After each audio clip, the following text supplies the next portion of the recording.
सबसे पहले ग्रुप के लिए कोई भी बीजीय निकाय हमारा G स्टार, तो क्या होना चाहिए? साहचर्य होना चाहिए, कसम होना चाहिए और प्रतिरोध का क्या करना चाहिए? पालन। तो वो क्या कहलाता है? हमारा ग्रुप कहलाता है। और आवेलियन ग्रुप के लिए क्या क्या नियम का पालन करना चाहिए?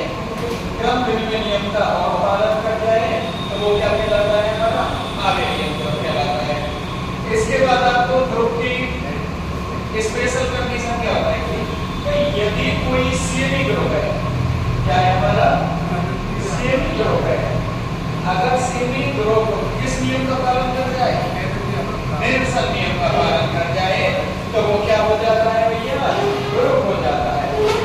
अगर कोई भी सेमी ग्रुप निरसन नियम का पालन कर जाए तो वो क्या कहलाएगा? हमारा ग्रुप कहलाता है। दूसरा, यदि एक G स्टार कोई भी संक्रिया दे रखी है आपको G स्टार, ये G स्टार अगर A और B बिलोंग्स टू क्या लिए जाए? G में से लिए जाए। अगर A और B दोनों किस में से लिए गए? G में से लिए गए हैं, तब A star B star C किसके बराबर हो? अगर हमारे A star B star C बराबर है A star B star C, यानी कि साहचर्य नियम का तो पालन करना हो।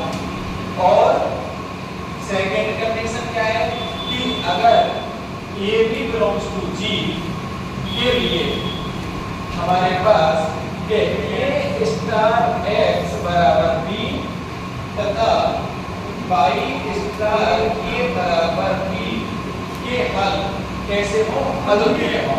अगर इन दो शर्तों का पालन करता है तब भी वो क्या होता है? ग्रुप होता है। और अगर इसके बीच में क्या आ जाए, ये हमको होगा क्या?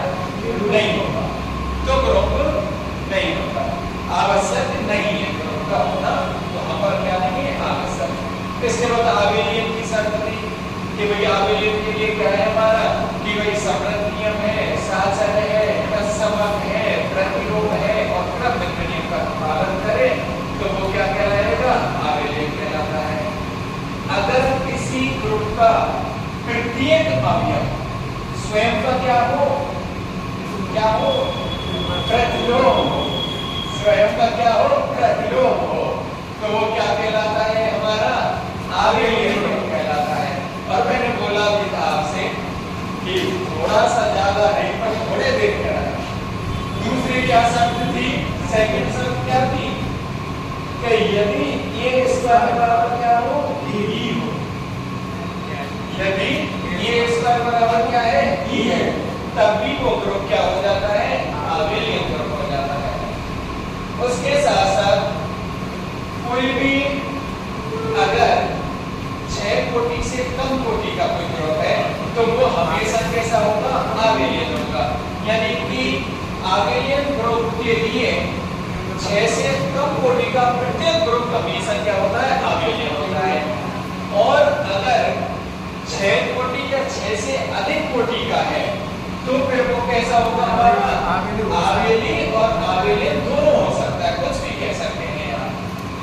इसका मतलब ये हुआ कि अगर ऑर्डर ऑफ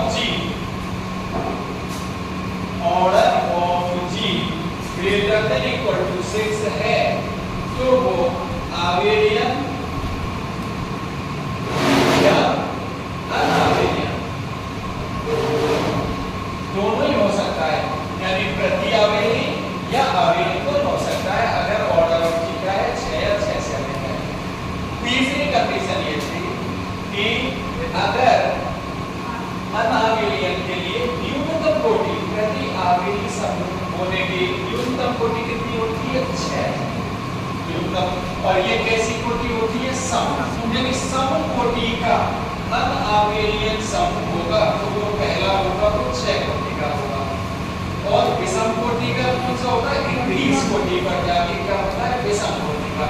यानी और बाकी के जो बीच में आ रहे हैं विषम कोटि के वो कभी आपके क्या नहीं होते? अनावेलियन होते। वो सारे के सारे क्या होते हैं? आवेलियन होते हैं। इसलिए विषम न्यूनतम विषम कोटि का होता है 21 पर जाके। तो ये सारी चीज हमने उसमें पढ़ी थी कि आवेलियन और अनावेलियन के लिए।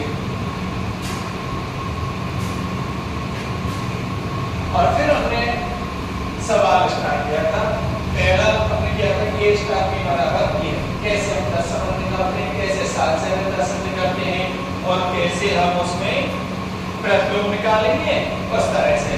तो पहला तो हो गया था। नेक्स्ट सेकंड क्वेश्चन लिखेंगे कि हमारा सेकंड क्वेश्चन क्या है।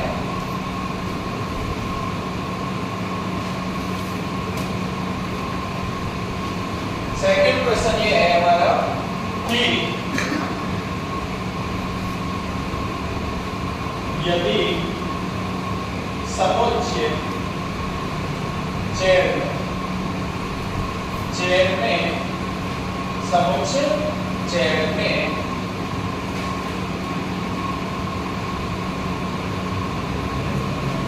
इस प्रकार परिभाषित है कि आपको दिया है A स्टार B बराबर A plus A star B किसके बराबर है? A प्लस B के बराबर है। तो फिर ये ग्रुप है या नहीं? ग्रुप यस और नो में आंसर देना। तो ये ग्रुप होगा भी कि नहीं भी होगा। ये है क्वेश्चन कि ग्रुप है या नहीं। तो सबसे पहला जो हम काम करते हैं ग्रुप के लिए, पहला कौन सा नियम होता है? समग्र यानी कि क्लोजर